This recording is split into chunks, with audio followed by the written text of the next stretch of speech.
Assalamualaikum warahmatullahi wabarakatuh. Nama saya Nindya Pujiati Yasinta dari Bimbingan dan Konseling Islam UIN Sunan Ampel Surabaya. Nah, di sini saya akan menjelaskan mengenai metode kuantitatif, yaitu teknik sampling atau lebih dikenal dengan teknik penarikan sampel. Apa itu teknik sampling? Yaitu cara pengambilan sampel. Ya. Nah, teknik penarikan sampel itu sendiri dibagi menjadi dua, yaitu probability sampling dan non-probability sampling. Apa itu probability sampling? Probability sampling adalah pengambilan sampel dalam jumlah yang banyak.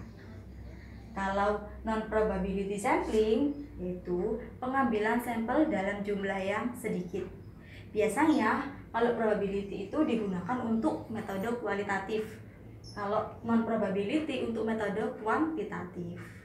Nah, untuk probability sampling sendiri dibagi menjadi 5, terdiri dari 5, yaitu simple random sampling. Apa itu simple random sampling?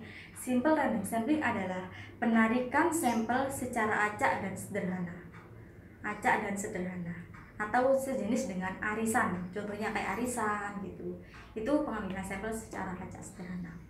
Kemudian sistematis random sampling, yaitu teknik pengambilan sampel dengan cara kelipatan. Misalnya 5, 10, 15, 20, kelipatan 5. Itu contohnya.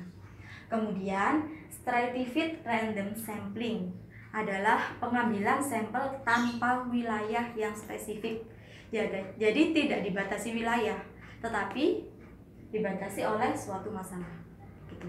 Kalau cluster random sampling adalah teknik pengambilan sampel yang dibatasi oleh wilayah. Jadi ini dibatasi wilayah.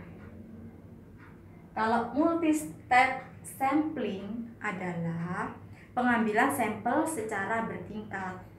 Misalnya dari dusun, RT, RW, desa, kabupaten, kecamatan, kabupaten, dan atas-atasnya lagi, itu secara bertingkat. Ya. Kemudian yang kedua yaitu non-probability sampling yang terdiri dari 1.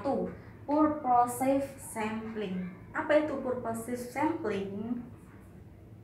Purposive sampling adalah dengan pengambilan nilai tertinggi. Jadi dari suatu banyak sampel diambil nilainya yang tertinggi dan itu yang dijadikan sampel. Itu namanya purposive. Kalau accidental kedua, accidental sampling. Accidental sampling sendiri artinya teknik pengambilan sampel berdasarkan peristiwa yang terjadi.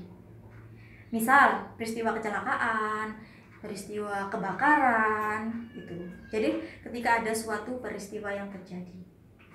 Kalau kuota sampling, teknik pengambilan sampel berdasarkan kuota. Jadi kalau kuota sampling ini kuotanya terbatas, dibatasi oleh kuota. Kemudian kalau snowball sampling atau bola salju, teknik pengambilan snowball sampling sendiri yaitu diberikan perlakuan secara satu persatu. Misalnya pada grup geng motor misalnya, jadi kita itu harus menanyai satu persatu pada anggota dari geng motor tersebut. Itu namanya pengambilan sampel secara satu persatu atau snowball sampling. Nah, kemudian yang kelima yaitu sampel jenuh. Nah, teknik pengambilan dalam sampel jenuh sendiri yaitu pengambilan sampel inti dan penyebab masalah yang sama. Jadi dilihat inti masalah dan penyebabnya itu sama, yaitu yang dijadikan sampel. Begitu. Nah, ini tadi penjelasan singkat dari saya mengenai teknik penarikan sampel. Kurang dan lebihnya saya mohon maaf. Sekian, terima kasih. Wassalamualaikum warahmatullahi wabarakatuh.